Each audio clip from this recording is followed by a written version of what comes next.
The starting point for Rabbit was 20 years ago when I found a collection of old 50s educational stickers in a junk shop in Sussex. I've always used found material in my work, both in illustration and animation.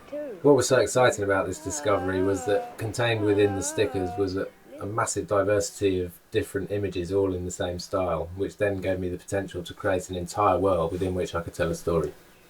What we're looking at now was pretty much the first stage of the production, which was some little tests I put together to establish how the stickers would animate primarily, but also how I was going to create the world from the images that were contained there. And initially I was using flat colours as backgrounds, time-lapse skies, and then the objects featured on the stickers.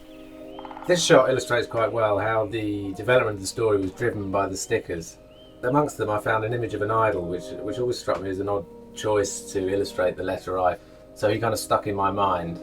And then I knew I wanted to include some drawn morphs in the film somewhere. So the idea of him being able to transform objects came about. And this worked really well with the stickers because it allowed me to introduce a selection of seemingly unrelated and random objects, like a fly, a tiger, a crown, and so on. They could all be introduced into the story by the idol's ability to transform objects. So coming back to this shot, I'd already established that the idol was going to be discovered by the children inside a rabbit, but I needed somehow to explain why they wanted to kill the rabbit. And then amongst the stickers there was an image of a muff, which gave me the perfect opportunity to provide the girl with a motive.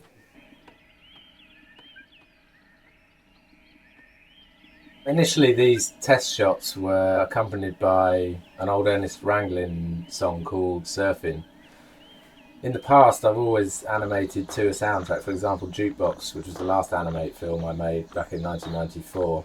I created the entire soundtrack for the film first and then created animation to sync. But this time, because I was working with a narrative and that story was driven by the images, the sound was actually done afterwards by a sound editor called Craig Butters, who did an amazing job.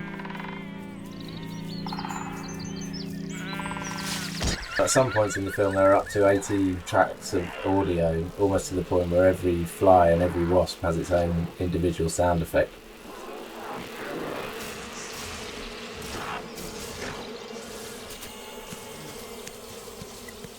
At this stage, these test shots had convinced me that the film would work. And what they'd also done was prove that the biggest challenge was going to be getting realistic movement in the three main characters, the boy, girl and the idol. I only had very limited images for each of them. In fact, in the case of the idol, I only had one front-on image to work with, which is why whenever you see him moving in the film, he's tumbling, because it enabled me to get him from A to B without having him turn around. For the boy and the girl, I got my mate Dan to come down to Leytonstone and I filmed him on DV camera out on Wanstead Flats, acting out the actions of each scene, and then that footage was used as a template for the animation. What I found interesting about the images on these stickers right from the start was that they seem to ooze innocence, both in the sense that they were designed for children, but they've also got that golden glow of nostalgia.